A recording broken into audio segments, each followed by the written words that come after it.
Hello, welcome, Pem here. I want to talk a little bit about the King Arthur myths. The original King Arthur myths started back in obviously Britain, on the island that we think of as England. And basically, I think they first started emerged about, 1100 AD. And then there was the French invasion. The French invasion resulted in the French becoming the upper echelon of British society. And they basically stole their mythology and took it back to France. And so the legend of King Arthur was basically taken from England to France, where their authors then started transforming the stories and adding things to them. So I want to talk a little bit about some of these symbols of the stories and try to explain how they go back to mushrooms. So the first thing is King Arthur's Knights of the Round Table. The Round Table is supposed to be a replica of the table of the Last Supper. A lot of these myths have to go back to Christianity, and that King Arthur is shown to be a descendant and related to Christ. And so they merge all of these and try to recreate almost, Christianity using local myths by just showing that they're related to the characters of the Bible.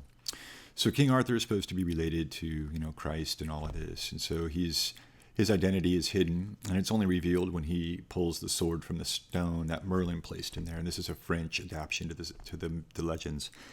So the sword and the stone, and what does that mean? Okay, well, the mushroom is the stone. Okay, it's a symbol.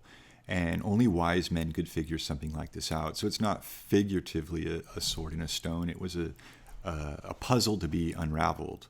So who could pull the sword out of the stone? The stone is a mushroom. It seems like it's useless and not valuable. But if you eat that mushroom, it gives you a sort of power. And so let's say that it gives you the ability to see through or to cut away the veil.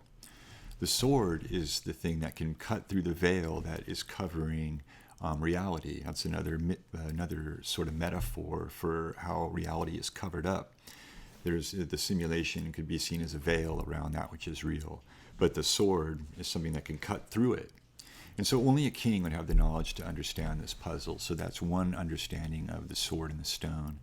Another myth that comes out of this is the myth of the Holy Grail, and this is a later adaptation where one of Arthur's knights, Parsifal, goes questing for the cup of Christ. Now, the cup of Christ, I think, has two different interpretations depending on what you read. One of them is it was the cup passed around at the Last Supper.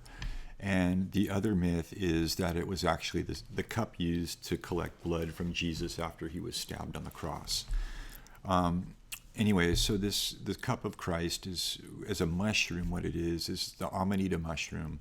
The Amanita mushroom, as it gets older, it starts out, it grows, but it becomes concave. And when you look at it, it could look like a chalice, a wine glass, if you will, and it's full of the blood of Christ because it's red and it's inverted. So that's the King Arthur myths right there, tied up into it. Basically, the sword and the stone and the Holy Grail are also mushrooms. So again, just wanted to throw that out at you. You got to check those stories out. They're pretty fun and interesting to read. I read them back when I was a teenager, so it's been many years, and I'm just going off of kind of what I remember there. So anyway, there you go. King Arthur, sword in the stone, a mushroom. Holy Grail, mushroom. Now you know. Knowing is half the battle. Check out skydouse.com.